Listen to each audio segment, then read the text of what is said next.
Okay, so everything looks good now. All right. So, as I said earlier, this is Identifying a Graduate Degree Program. My name is Dr. Chenere Ramsey. You can call me Dr. C or Chenere or Dr. Ramsey if you choose to. And this workshop is being sponsored by the Morgan State University Office of Undergraduate Research and Ripen the MeriSTEM, which is my nonprofit. And we'll talk about that in a second. So, the first thing I want to do using the chat is I want you to tell me, when considering graduate school, what most matters to you. I just want one word in the chat of when you're thinking about graduate school, what's most important to you. Is it the reputation, funding availability, mentors, alumni outcomes, location, workload, whatever it is for you, cost? Type in the chat what is of interest to you most.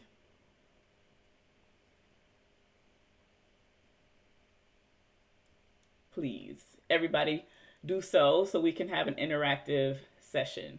And it's just one word needed.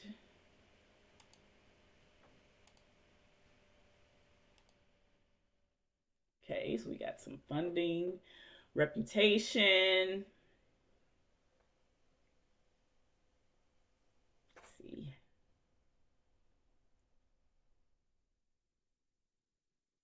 Cost, academic success.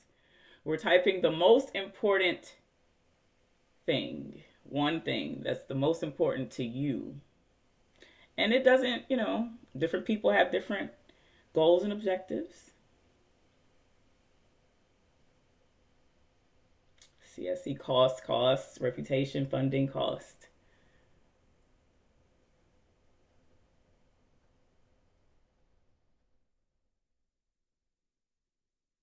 Cost.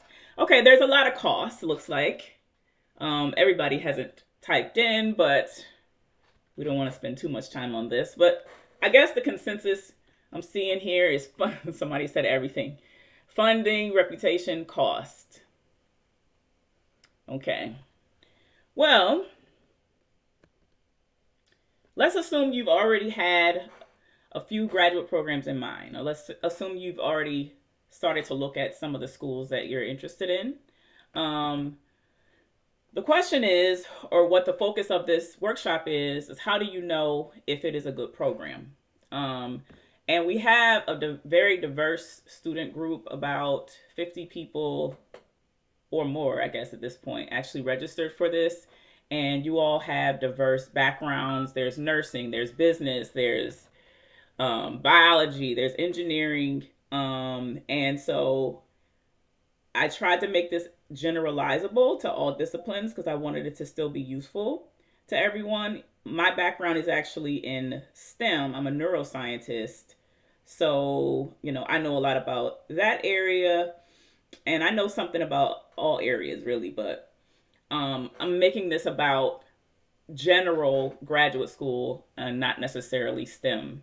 So what we're going to focus on is the things that all disciplines care about.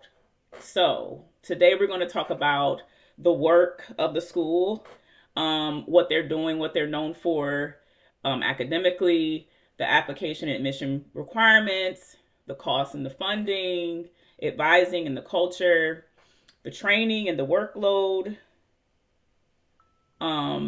the resources and infrastructure available, the career outcomes and alumni networks, location and life, ethics, safety and compliance, the fit and their values, and lastly, the vibes. So we're going to jump right into this. So the first thing is the work. When I was in undergraduate, I went to Hampton University undergraduate. I was a chemistry major, and I thought I wanted to be a doctor. And I was always told, oh, you want to go to the best school possible for graduate school or medical school or what have you.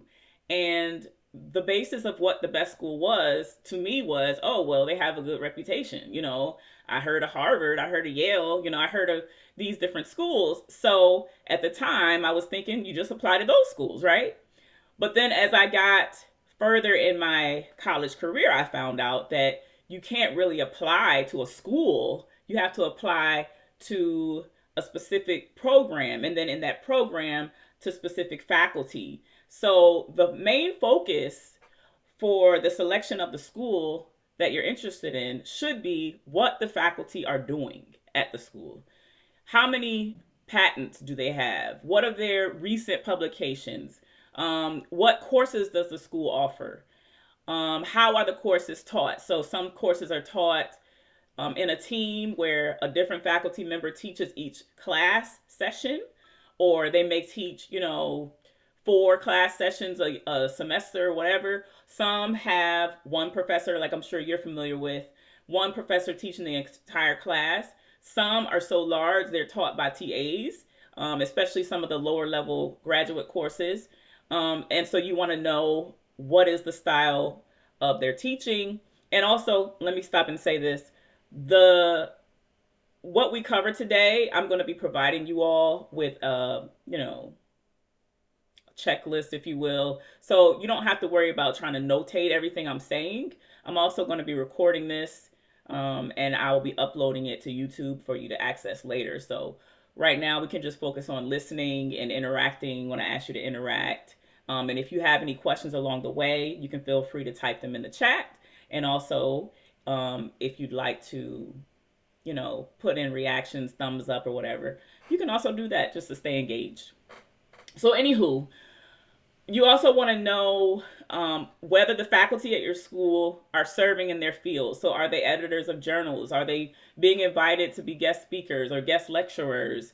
Are they being interviewed on television programs?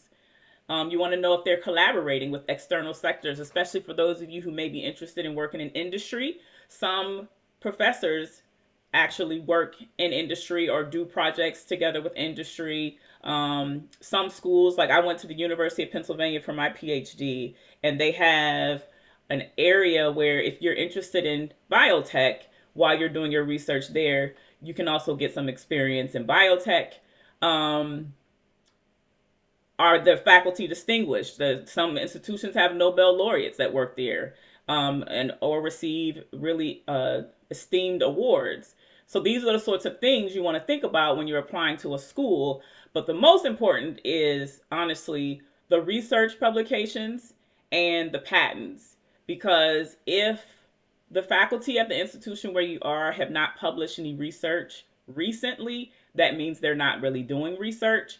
And in academia, that is the standard of excellence. So publications are the currency, I would say, of your work, and whether that's peer-reviewed journal or that's you releasing books, whatever, you should have something that shows that you're constantly doing work, because that's going to benefit you as a student. So basically, the bottom line is do not choose a school based solely on reputation. You want to choose it based on what the faculty are doing, and then some other things. So we'll proceed. So the next thing you want to consider is the application and admission requirements. So when I'm talking about the application requirements, some things that are very important to consider are the deadline. So graduate school deadlines for certain programs are coming up actually pretty soon. And so if you're interested in a particular program, make sure that you don't miss the deadline. And you'd be surprised how many people don't pay attention to that and then end up having to either wait for a whole year or maybe to the next semester if that is an option, which is not an option everywhere. Is there an application fee? How much is the application fee? Do they offer fee waivers? Some applications can cost hundreds of dollars to apply, and that could be cost prohibitive for some people. So a lot of schools do offer fee waivers if you can prove need, or if you've done some work with them in the past, or they may have a relationship with Morgan State that will give fee waivers. So you want to look into that. Most schools require reference letters for the application. So you want to know what kind of letters do they need and how many do they need. And yeah. You want to know if they require a placement test. Now, when I was applying for graduate school, it was absolutely essential. I had to take the GRE. The score mattered. It helped me to get into an Ivy League school and several top tier schools. But now schools are starting to go away from that. So it may not be required. It may be allowed. And then you can think about whether or not it makes sense for you to take it, because it can make you more competitive. I actually took the GRE and the biology subject GRE because I was a chemistry major and wanted to prove that I knew enough biology that I would be considered for the biomedical research programs I was interested in. Do they want a resume or curriculum vitae? And if so, have you established one? Is it up to date? How does it look? Do they want a portfolio? Do they want an audition? It all depends on your field. I think I saw somebody was interested in theater. So you got to get these things together in time for the deadline. Do they want a personal statement or diversity statement or a teaching philosophy? There was somebody that's in education, so those might be required. You need to make sure that you have that it's really well written, and that you have time to write it, edit it, to submit it. And then some schools will give you a rubric to make sure that your statements are up to par. Some may have like a database of old statements that you can use to follow, or they may have requirements like length requirements or format requirements. And so you can ask about those things to admissions committees, and see if they can offer you those resources. And then lastly, are interviews required? I had to do interviews for all my graduate school applications, and you spoke to sometimes up to 6 different people at the school, and everybody that you spoke to played a role in whether or not you were admitted. And so then that takes us to admissions. Are there minimum GPA requirements? Do you have the GPA necessary? Do they require research or work experience? Some graduate schools in business, depending on the school, expect the students to have had some experience in the field. And so your chances of being admitted are much lower if you haven't had much experience in the field. In PhD programs, for the most part, you will not be admitted if you don't have considerable amount of independent research experience. So these are some things you have to find out. Do they have prerequisite courses that are required? Do they do a background check? Do they have a requirement for a background check? For those who may have a criminal record, you have to find out whether or not you will even be admitted with your criminal background.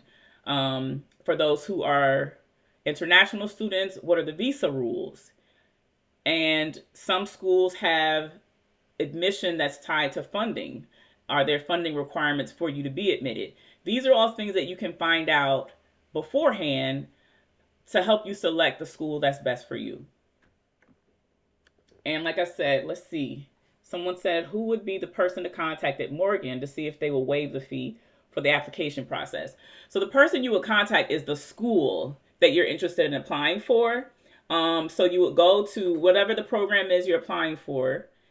You would go to their webpage, and then they would have like an admissions, how to apply or whatever. And usually around there, they'll have contact information. So reach out to us or whatever. You reach out to whoever the contact person is, and you ask them, do you all offer fee waivers? I'm a student at Morgan State. Tell them, about you, and then see what they say.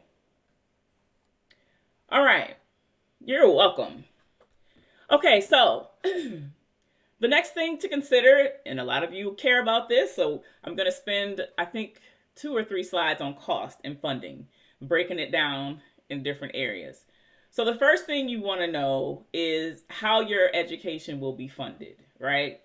So for certain programs like the STEM areas, for the most part, your education will be funded if you're at the doctoral level. If you're at the master's level, it will vary. And it also will vary based on discipline, obviously. So if you're interested in finding funding there are funding sources available depending on your background. At the state and federal levels, if you go to a state school, usually there's some state funding available. If you're a state resident, and there's federal funding available also. And when I'm saying funding, I'm talking about fellowships, like grants that you don't have to pay back. Um, there's also foundation funding that you can get as an individual, for example, through like the Gates Cambridge Foundation, the Mellon Foundation, etc. And all of these things are dependent on your background. And there's also industrial funding. So some people who have been employed, their employer may pay for them to go to school. Some people who've done internships in the past may have a benefit of having the internship location pay for your school. Usually, if that happens, it's tied to a commitment for you to go and work there after you get your education. Some of you may be veterans, and of course, then as a veteran, you can get funding through the GI Bill. But if you don't have individual funds through any of those sources, some schools will fund your education through different means. So some schools will do teaching assistantships, which, you may teach labs or discussions, you may participate in grading, and they'll use that to fund your education, because instead of having to hire someone to do that, you're the one that's doing it. So they're saving some money. Some have research assistantships. So that would be applicable to people who are doing basic research or other types of research. So they will be paid from a grant that the principal investigator has. So that might be through NSF or NIH, Department of Defense, DOE, foundations, or whatever. So you could be hired as an assistantship as a research assistant, and then that's how you could pay.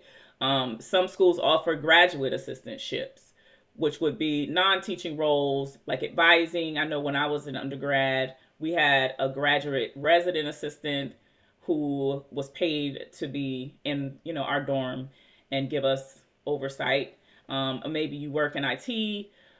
There are different mechanisms that graduate students may have, depending on the institution, to get funding. And the other thing you want to think about is, let's say you are admitted, your funding is paid for, and then someone who's funding you either leaves the institution or they lose their grant. And unfortunately, that happened this year to a lot of people because of the current administration. And so a lot of students were left trying to figure out, well, what am I supposed to do? Like, am I going to have to leave school? And unfortunately, some people did have to leave school. So you want to make sure in advance that you know what is the backup funding plan or policy if I am accepted and then someone loses their funding. Am I going to have to leave? Or are you going to provide me funding from another source? What is necessary? Am I going to have to find my own money? But the bottom line is, you want to choose a program that will allow you to minimize your out-of-pocket costs. Ideally, you want those to be zero, but in some cases, that may not be possible. It depends on your discipline and it depends on what degree you're trying to earn. And, if you want to find out something specific, you can either put it in the chat or you can send me a question and we can talk about it offline. But I was able to go to undergrad and graduate school, get a PhD, and I don't have any student loans. I don't have anything to pay back because everything was funded.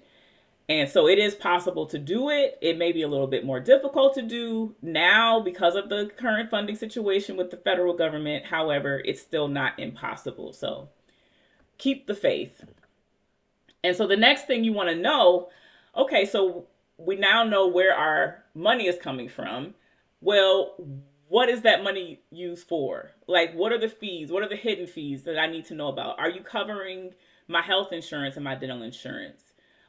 Do I have access to the recreational facilities like the gym, the pool, the parks, etc.? Do I get into games for free?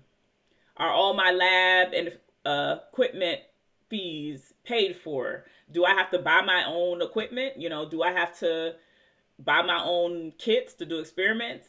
Do you pay me a stipend? So I was paid a stipend. It's typical in a PhD program for you to receive a stipend, and there's different stipend amounts depending on the school you're in or the program you're in. But, I was able to live quite comfortably. I bought a house as a graduate student. My mortgage was cheaper than most people's rent, and I lived off a stipend.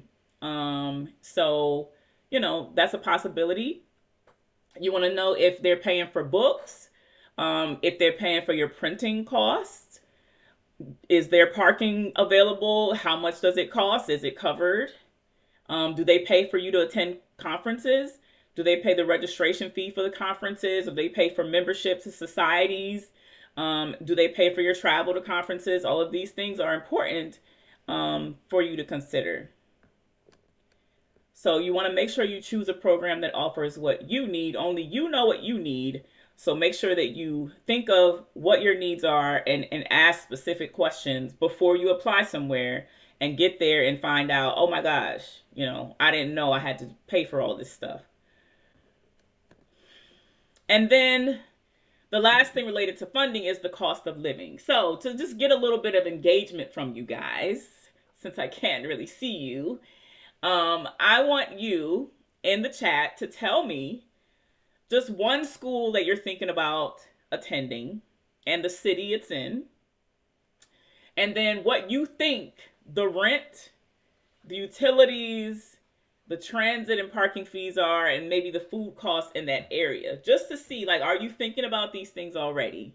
Because obviously certain cities are way more expensive than others, and that should be a determining factor in whether you choose to attend a school in that city. Because it's a real thing. If you can't afford to live, then you obviously can't afford to pay attention in school and do well in school if you're worried about keeping your lights on and paying your rent. I've known people who have gone to graduate school and they were funded, the education part was funded, but the housing wasn't, and ended up essentially having to choose between eating and sleeping somewhere and almost got evicted. And it becomes very stressful if you're in that situation, obviously. So, if you've started thinking about a school of interest and you know anything about the city, awesome. Write that in the chat. If you've started to think about schools but you haven't considered these things, then you need to write down a note to self. I need to start looking into the cost of living in the area. Try to budget out and see what are my needs. If they are paying a stipend, how much money do I need to make to attend this school and be comfortable and be able to pay attention in class and succeed.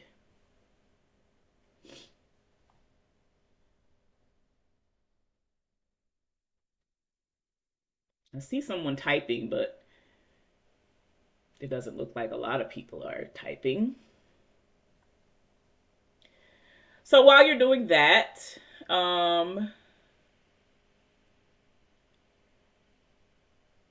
let's see. It doesn't really look like anyone's typing. So I'm just going to proceed. Hi. I was trying to type in the chat, but it says that there has to be somebody else active in it, so I cannot send the message. I don't know what that means. I don't know what this means either. I just got a message saying you can't send messages because you're not a member of the chat. Okay, well, Yeah. I guess we can't chat about it, but essentially, I want you to be thinking about these things, right? Because it's important that you choose a program in a city that you can afford.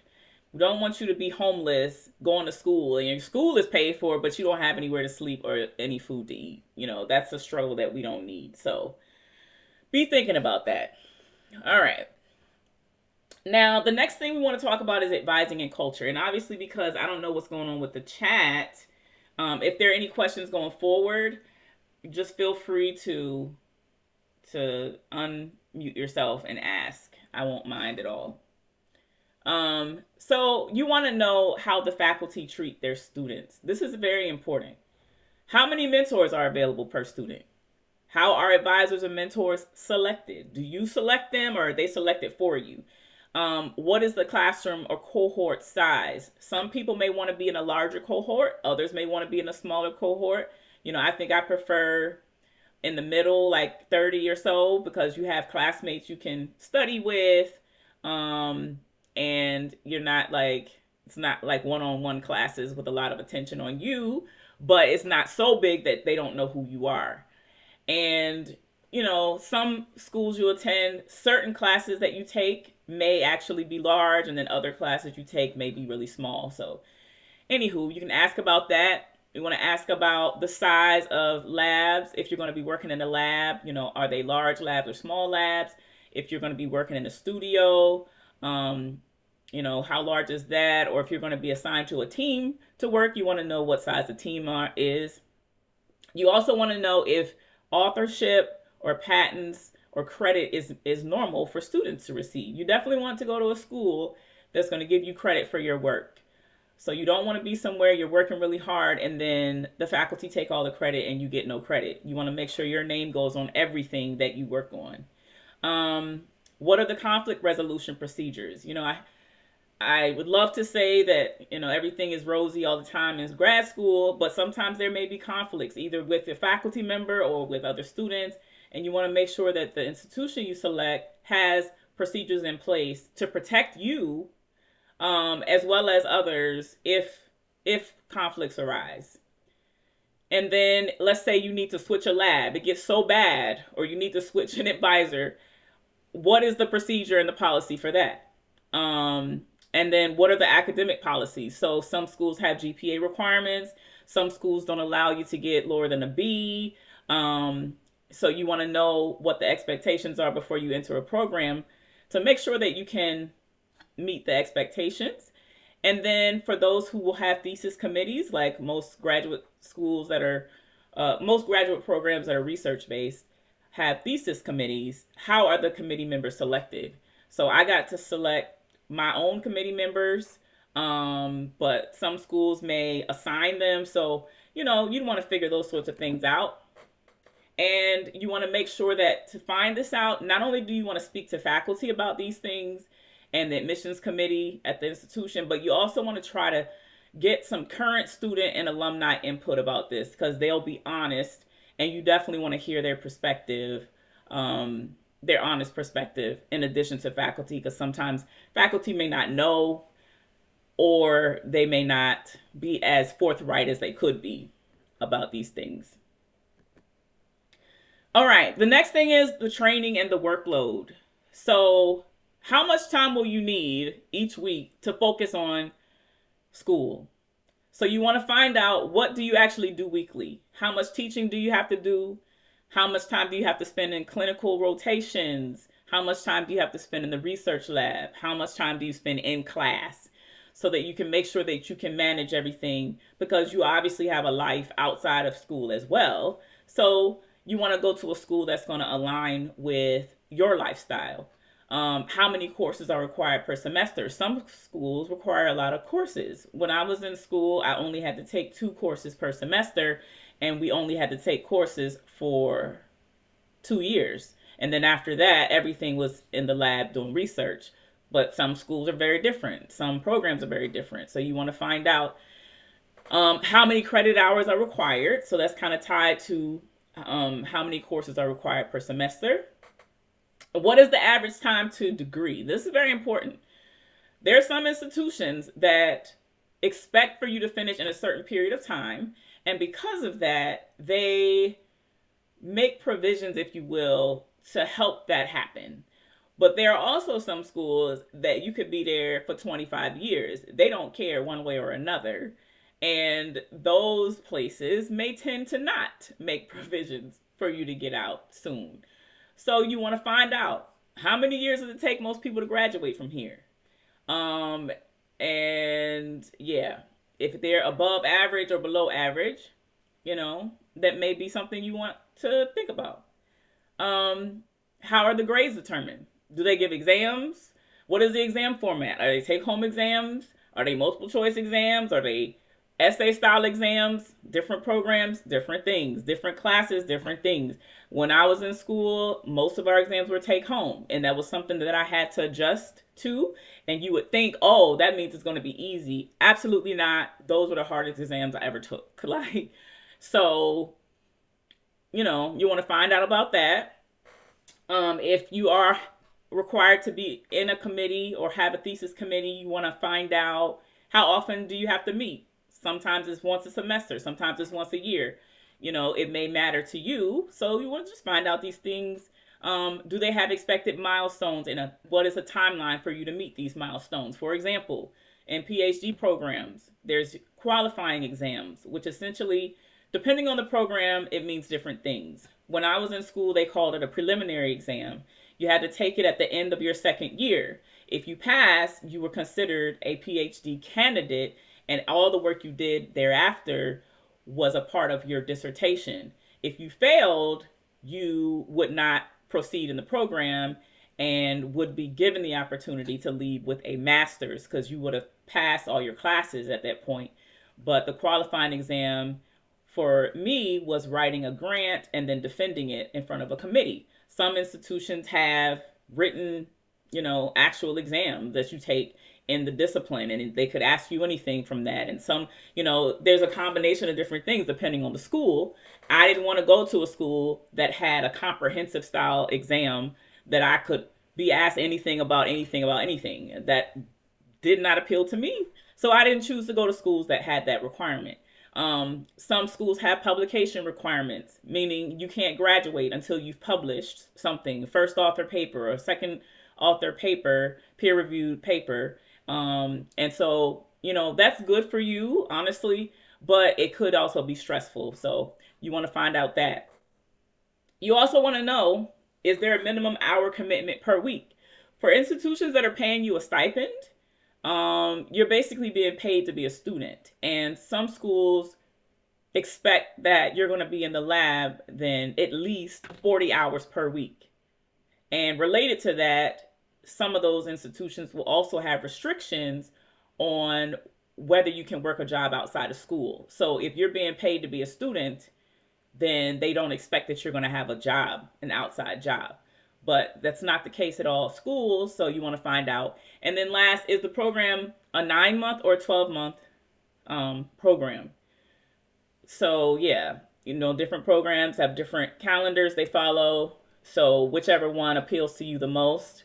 Obviously, if it's a 12-month program, you're going to finish faster than if it's a 9-month program. But all right. So this is also very important. What are the resources and the infrastructure at the institution? Do they have what you need for you to succeed?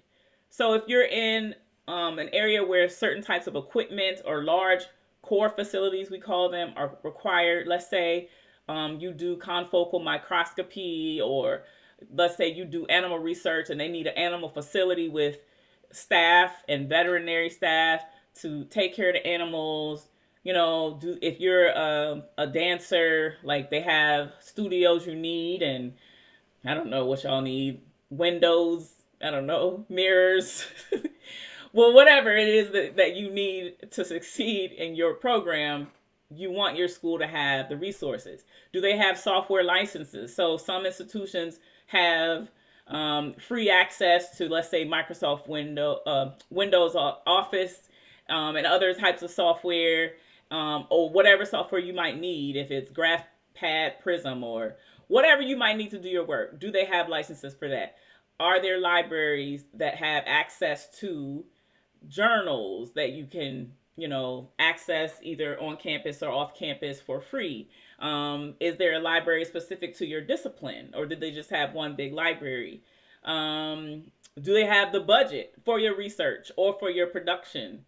That would mean obviously that there's grants coming from somewhere, or either institutional funds supporting these things, but do they have the money to pay for it? Do they have all the equipment you need and all the supplies you need? Do they get their equipment in time? I did have an issue when I was working at one institution where I had, research I was trying to do, and I would order supplies and they wouldn't come for weeks, or they would sit, somewhere for weeks and I didn't even know it was there. That's an issue. So you have to find out the culture of the institution. Do they have computers available for you? Are they going to provide you with a laptop? Do you have to have your own? Is there access to one if you don't have one? Do they have clinics available for those who will be doing clinical rotations, nurses, etc.? Do they have all of the the resources available for you to succeed. You have to make sure that if they do not have the resources at the time you apply, and I put the emphasis on that, at the time you apply, then choose somewhere else to go. People will promise you the moon, right? But if they don't have it when you're applying, you cannot trust that they're going to have it once you matriculate. So you have to be very intentional about asking these questions in advance. The other thing that you may not even think about is the ethics and compliance. Do they follow regulations and required ethical practices? Why is that important? So, if you're going to be doing human subjects research, do they have IRB approval to do the research that you want to do? If you're going to be doing animals research, do they have an IACUP committee so that you can do animals research? There are legal requirements to doing certain types of research, and if your institution has not kept up to date or they're not following the law regarding this type of work, they can get in trouble, you can get in trouble, so you want to avoid that. Do they have safe work policies? So lab safety, clinical safety, studio safety. Do they have safety training? If you're working with radioactive chemicals, are they training you to do that properly? Are they disposing of that properly? If you have to handle animals, are they training you to do that? Are they telling you about HIPAA and training you on that?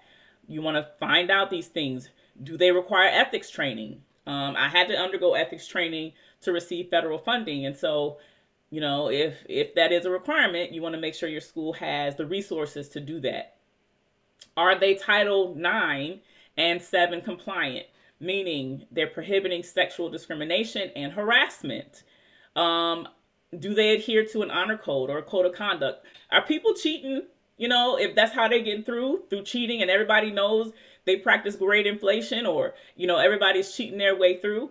You don't want to be affiliated with a school that has that reputation, and you also don't want to be affiliated with a school that allows you to cheat, because when you cheat, you're only cheating yourself, especially at the graduate level, because you're about to be out in the field and then you're cheating and don't know anything, and then somebody asks you a question and then you mess up, and then it looks bad on you as well as the school. So you want to go to a school that they practice ethical practices.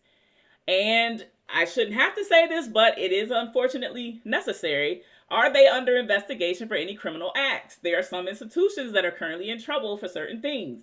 And maybe you don't want to be around that because it may affect you. It may affect your funding. It may affect, some programs may be shut down. So you want to avoid those sorts of issues. So be wary of institutions without these practices, and without the resources in place to ensure that they're working within regulations. And like I said, if there are any questions as I'm speaking, feel free to stop me. And then you want to know about the alumni career outcomes and networks. So will completing your graduate program improve your career opportunities? Because if not, does it make sense to go to graduate school and you're just going to have a degree, but if it's not going to help you in your career or whatever trajectory you're on, whether maybe you don't want to have a job, maybe you want to do something else with a degree, is it going to help you achieve your goals? So you can find out what the placement data are in your career sector. Find out, if you want to go into industry or academia, government, whatever, find out what the alumni from your institution are doing and how many are working in those fields of interest. Do they have internships available, or do they help place you in the internships maybe while you're in school? What is their relationship with businesses for job placement after you leave? Do alumni engage with the school? Do they keep tabs on their alumni? Do they know where they are? Do they reach out to them to help them if they need? Do they have career services available? That is a major thing that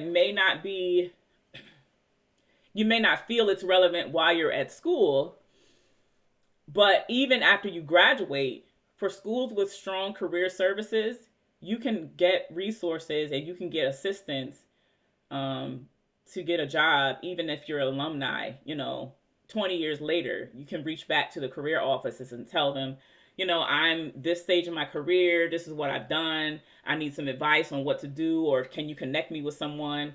So University of Pennsylvania has a database that I have access to, and I can look. There are jobs that are advertised to alumni only, and I can apply through those. I can schedule one-on-one meetings to talk to a career counselor. They can look over my resume. Those sorts of resources aren't available everywhere. So if that's important to you, you want to make sure that you ask about that in advance. And then, of course, are there accomplished alumni? Do the alumni go on to do great things? Do they get Nobel Prizes? Are they highly published? Are they award winners? Are they famous on TV shows? Whatever. These sorts of things may be of interest to you. So you want to choose programs that have solid answers to these questions. Like, ask for data. Don't just say, oh, do you have this? And then they say, yeah, and you don't have anything to back it up. So, and then, okay, location in life. Will you be safe and happy in the city? And then, you know, that relates to a lot of different things. Obviously, is the school safe? If it is in a crime ridden area, do they have safety resources available? Campus police, gated and restricted areas, cameras, call boxes, etc., so that you can make sure that you're safe while you're there. And you may be interested in knowing the crime rate in the area. That never really mattered to me as much because I always chose places that had resources, even if they were not in safe areas, but it may matter to you. How long is the commute? Is there campus housing or nearby housing available? And of course, how much is it? Are there places of worship nearby? That may be if what if you're in the middle of nowhere and there's no place where you can worship? What plans are you going to have to make sure that you can keep in touch with your faith? What's the weather like? Is it really cold and you can't deal with the cold? Then you don't want to go to a place that's really cold if you don't like the cold, or if it's really hot and you don't like the heat, or if it's in an area that has hurricanes, right? So certain people in when Katrina happened were in school in New Orleans and were had to discontinue their education or had to go to a different school momentarily, or those sorts of things should be considered. And of course, what leisure activities and shopping are nearby? um, do you have to go 20 minutes on the bus or via car just to go to the grocery store? Is there shopping available around or nearby for your clothing, your shoes, etc.? And are there things to do when you're not at school nearby? These are important things to consider. And you want to make sure that whatever your needs are, they will be met in that location. And we're almost done here. So, is it a good fit? Will you be safe and happy in the program itself? What is the average time to degree completion, right? We talked about that a little bit. What percentage of the students complete the program? Are people failing out of the program? You don't want to go to a school that has a low percentage of students completing the program. How are the classes structured? Are you grouped into cohorts? Are you in teams? Are you, by yourself? Do they have all the work is group work? You want to know those sorts of things. Do they have support for first generation students, parents? You have children, you need childcare, or underrepresented groups. Very important. That was very important to me. Some institutions have money set aside for special groups. They have offices that are dedicated to supporting special groups. So if that's important to you, you want to make sure you find out. Are the students happy? This is where coming in and talking to current students is important. If the students don't like it there, there's no reason for you to feel like you might like it there, unless you're the type of person that's like, oh, I can just defeat the odds and go against the grain and I'll be fine. But you want to make sure you talk to the students and find out if they're happy, and if not, what their gripes are, and whether or not the things that they don't like would also be issues for you. Um, are the faculty personable and helpful? I'm going to recommend at the end of this in a couple of slides that you actually reach out to a couple of faculty at the schools you're interested in and the programs you're interested in. Do they respond? How quickly do they respond? Are they helpful in their response? Do they sound nice in their response? If you interact with them, how do they treat you? Do they seem cool? Like, it was important to me that the faculty were well rounded at the schools that I applied for, because I'm a well rounded person. Yes, I like science, but I also like music. I also like, the arts and different things. And so having faculty around who can appreciate more than just the discipline was important to me, but maybe it's not important to you. So, you know, you have to figure out what you need and whether the school matches you. And then lastly, things like the political affiliations of the school could matter. Especially now we see, and if you follow politics, certain institutions have been under fire because their belief systems or missions or values don't necessarily align with the administration, and it affects the students and the faculty because funding has been withheld for certain institutions, or they've had to pay large amounts of money. And for schools that can't afford to pay, then that can trickle down and affect the students. So there's that, but there's also, if you're a very conservative person, you may not want to be at a very liberal school, and vice versa. If you're a very liberal person and you need to be in a liberal environment, you may not even want to live in certain states where certain schools are. So these are things you need to definitely consider. So I say, do not ignore these important issues. And lastly, the vibes, right? So we have intuition about places. So you shouldn't ignore your gut feelings. It's very, very much encouraged for you to go wherever the school is that you think you want to go. Visit. You can just do an impromptu visit, or you can arrange, a formal visit to tour. But you want to get a sense for the place. And sometimes that may happen during the interview process. So, like for me, um, all the schools I applied to for graduate school, I think I only had been to one of them. So when they interviewed me, I was able to assess, like, what vibe do I get here? And so I ultimately chose my school because I got a good vibe, but also because of the cost of living. But you want to ask about whether they have mental health facilities, whether they encourage collaboration. The reason that's important is because sometimes you might be in a department that doesn't have money, but if they work together with other departments that do have money, it can help you move along faster. Also, when faculty are willing to collaborate, it often leads to a better environment. Like, it feels better to be there when people, want to work together. Are they overly competitive? Are you going to have to watch your back because your lab mate is going to spit in your solutions? Are people going to try to screw you over so they can be at the top and then kick you down? You don't want to be in an environment like that. And there are schools like that. So ask about that. Do they encourage work-life balance, or do they want you to be at school all day, every day? One time I had someone say to me, you should bring a cot and sleep here, and then you could just work here every day, all day. And I'm like, no, that's not of interest to me. But some places are driven that way, and maybe if you don't align with that, you may not want to go to those places. Do they have structured social gatherings? Some programs do things for the students to get to know each other, for the students to get to know the faculty. Are they responsive to emails? We talked about that. Is there a high faculty turnover rate? That's important. If the faculty are not happy at the school, then you run the risk of going to a school and then the person you wanted to work with is no longer there, or they leave in the middle of your time there. And then what are you supposed to do, right? Do you have to go with them? Are you allowed to stay and work with someone else? And it just makes your experience a little bit more difficult. So find out, are the faculty leaving constantly? And unfortunately, they may not tell you, like, let's say if there's someone that you're working with, they may not tell you in advance that they're applying to leave, because they may not know if they're going to get a job elsewhere, right? So, you may get accepted and go there assuming you're going to work with someone, and then they leave. So it's better to maybe talk to a dean or someone at a higher level to find out, are faculty leaving frequently?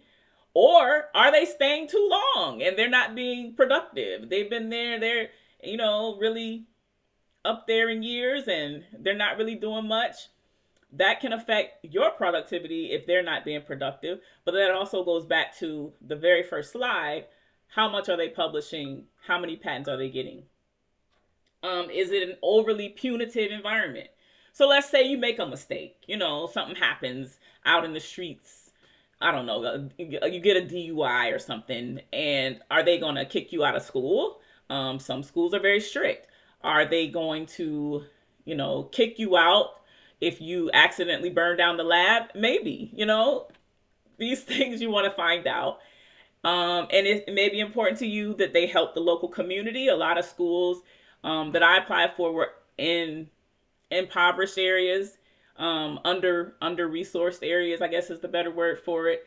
And so, you don't want to be in a place where the community doesn't like the school, because it puts you at risk when you leave campus and they know you're affiliated with the school. Then they may do something to you just because you go to the school, so. And I put dot dot dot because you can create a list of your own. What are the things that you need vibe wise to feel comfortable at a particular institution? And so that's the end of what I wanted to talk about. So the next steps for you would be, I want you to, if you don't have a list of schools, then you need to make a list of schools.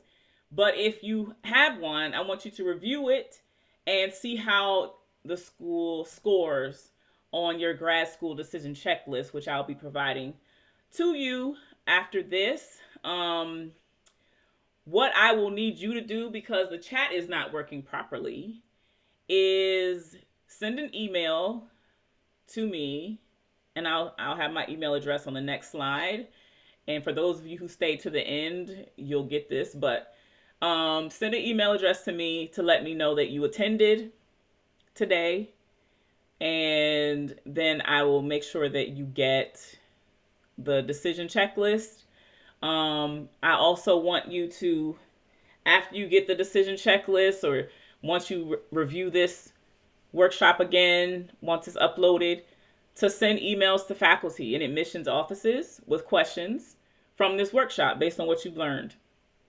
And then also ask for alumni and current student contact information and reach out to them via LinkedIn or email, or what have you, so that you can get a sense for what is the school really like from their perspective. And that's all I have today. Are there any questions on anything I said or didn't say? We have time if you would like to ask questions. Well, thank you very much. My pleasure. I love to do this. So